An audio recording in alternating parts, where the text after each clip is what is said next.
রংপুর কারো বাপের না। 17 বছর ক্ষমতায় থাকার পরেও আওয়ামী লীগ রংপুরকে বাগে আনতে পারেনি। তারেক রহমান তো মাত্র আইলো বাহে। রংপুর না শেখ হাসিনার বাপের ছিল, না তারেক রহমানের বাপের। রংপুর কেবল রংপুরের। এটা বুঝতে হলে নয়া তেলবাজদের আরো সময় লাগবে, কারণ রংপুরবাসী কাউকে তেল মেরে চলে না। রংপুরের মানুষ মাথা উঁচু করে বাঁচে। বৃষ্টি যেই দিকে, রংপুরের মানুষ সেই দিকে ছাতা ধরে না।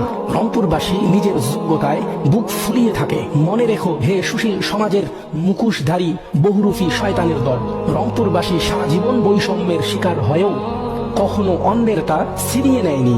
ছাত্র জনতার বুকে ছোড়া বুলেট বোমার বিরুদ্ধে রংপুরের মানুষই কেবল প্রথম বাধা হয়ে দাঁড়িয়েছিল। 2 দিনের বৈরাগী ভাতকে কয় অন্ন। তোমরা যে আজ এই মিডিয়া কাল ওই মিডিয়াকে ব্যালেন্স করে চলছো, রংপুরবাসী ওদের মুখে মোটেও না।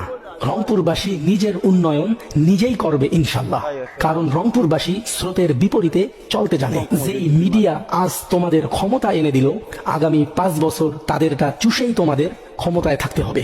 হয়তো রংপুর অনেক পিছিয়ে থাকবে, তবুও তোমাদের মতো তেলবাজ চামচা দুর্নীতিবাজদের রংপুরে জায়গা দেবে না।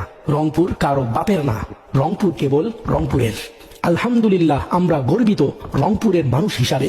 যারা রংপুর জেলাকে জান্নাতি জেলা বলে ব্যঙ্গ করতেছো, আল্লাহ যেন রংপুরকে সত্যি সত্যি জান্নাতি জেলা হিসাবে কবুল করে। আমিন।